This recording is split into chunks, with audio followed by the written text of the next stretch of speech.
Have you ever like felt like you were living, your home really felt like it was overwhelming? Like the walls are closing in on you, and everywhere you look, you see clutter, you see things that are really just taking up space in your life. And and today we're going to talk about like how to embrace a minimalist. Hello, Claude. Claude is here. You happy to be back filming? You happy? Yeah, we're happy. We're happy to be back filming. So today we're going to be talking about how to like really embrace the minimalist mindset. I'm looking at my notes. You know, I'm always looking at my notes because my memory's for shit. And without really spending a lot of money, because we want to create a warm, cozy, inviting space that is both pet friendly and just human friendly. So that's what we want to do today. And again, I am looking at chaos all around me. And so my thing is to organize and become a minimalist in the sense of this. Hold on, because I know people are like, oh, minimalist, you know, you get rid of all of your stuff. No, I'm not talking about that kind of minimalist. I'm talking about, I don't want to get rid of stuff that I love, but I do want to get rid of stuff that I just have a feeling of. And I want to create space for what truly matters, and that is creating space. Create space. And to start with letting things go. Like you have some toys that you don't play with. We got to let it go. We got to let that stuff go. And it starts with letting go physically and mentally. So we've got to be okay with that. We've got to be okay with removing stuff out of the house that just doesn't work for us, right? We got to move stuff out. He's looking at me, side-eyeing me like, don't touch my stuff. I'm going to reasonably touch your stuff. That's it. And really, step one is the power of letting go. And I really did a lot of research on this because I'm not a hoarder, and I'm not a person who has a lot of, I have a lot of stuff. And I have things that I honestly, I would probably need a bigger space, but I am at the space that I am at, and I'm enjoying the space, and I've been here for long enough to know that this is it. This is where I am. So we hold on to things for a lot of reasons. Some of it's sentimental value. It reminds you of a time. That's sentiment. Also, I have a just in case mindset. Oh my gosh, my just in case mindset is so just in case. What is the just in case? Why do I do that to myself? I need to have this just in case. So that mindset is so overpowering for me.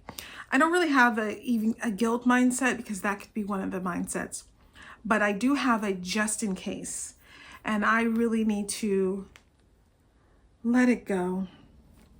Let it go, let it go, let it go. So I'm going to challenge you to just pause the video for, or just don't pause it, but just know that you can do this at any time. Just take something, 3 things that you have, and these are things that are around you that you have, that one, they're just start anywhere. So one, you're holding on to it because it's scarcity mindset, right? Or you're holding on to it for, I remember when this, but is it just the memory of it? Because you could always take a picture of it. Or is it like just because, right? So there's that.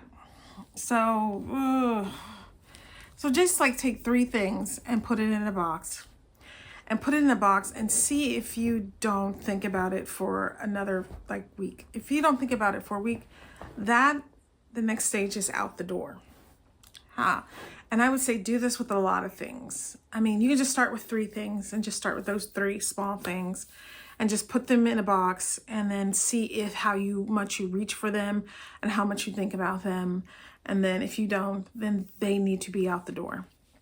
I have a whole bunch of clothes over to my right, which when you're watching it might be my left, but anyway, it doesn't matter.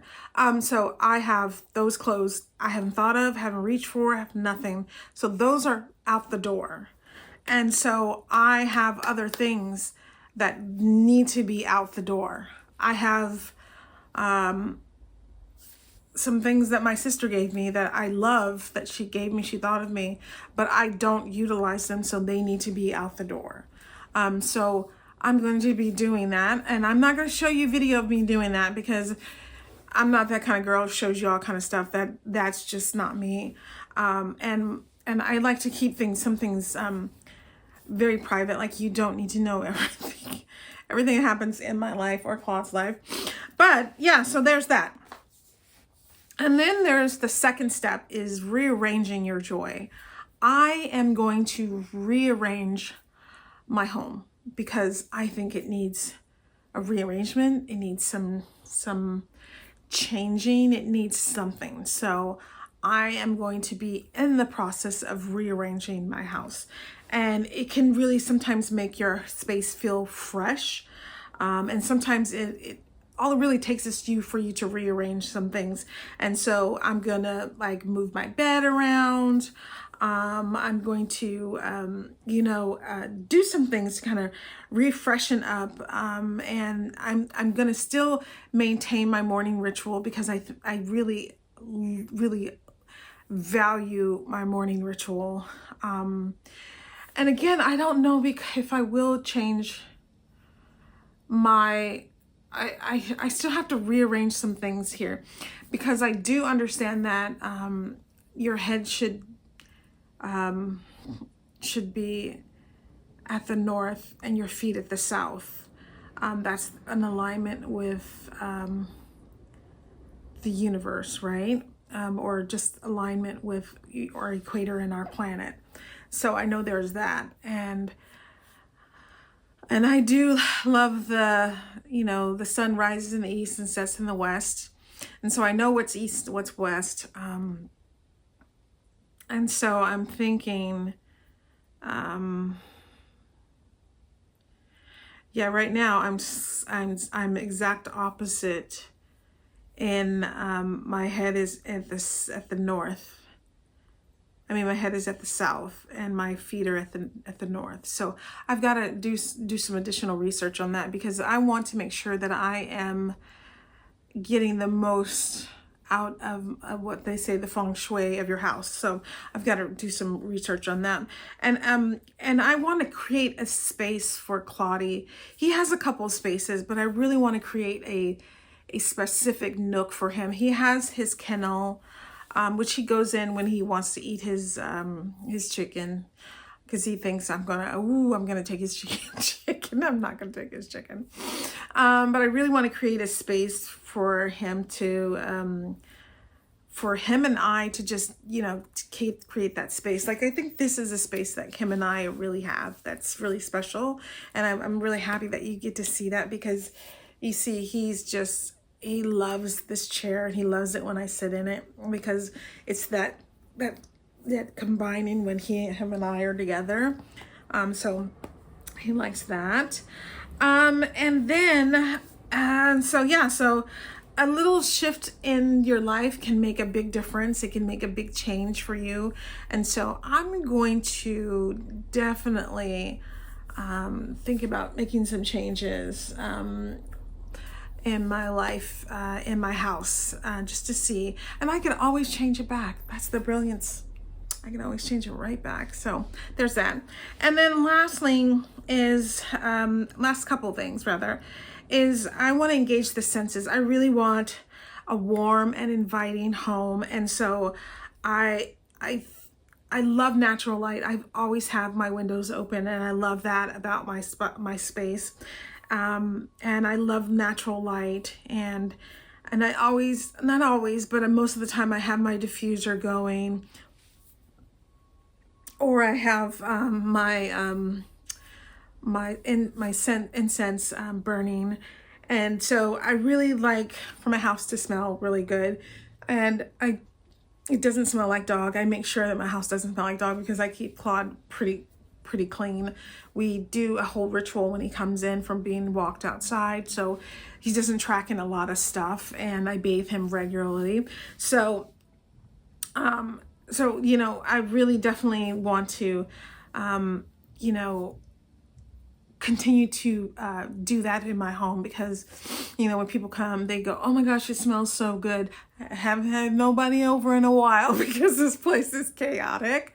But yes, most definitely that's one of the things that people have always said about my place. And so that brings joy to my heart. And small spaces, that because I live in a small space, can feel limiting, but you can also create intimacy areas. And then there's like, there are things that you can do to kind of bring yourself joy. And maybe it's like having a special spot where you like drink tea, read your books, or just like you sit quietly with you know, with Claude here, or your pet, and you just sit and you guys just bond with each other, and you just sit and, you know, you just have that you and him time. So there's that, and those are things that, you know, that bring you joy and bring you solitude, and bring you just time to reflect on who you are, and you know, what you want to accomplish. And so that's what minimalist means to me. It doesn't mean like deprivation. It doesn't mean losing a part of yourself. It's really about making space for happiness. And happiness doesn't really cost anything. And I do want to start growing some food in my house. I know. But I really, and I am a huge, I like Meghan Markle, Meghan Sussex. I enjoyed her program so immensely.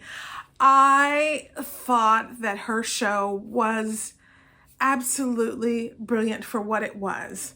It was about creativity. It's about showing people that you value them, you think about them. And I think that that is a characteristic that I think that she has always had.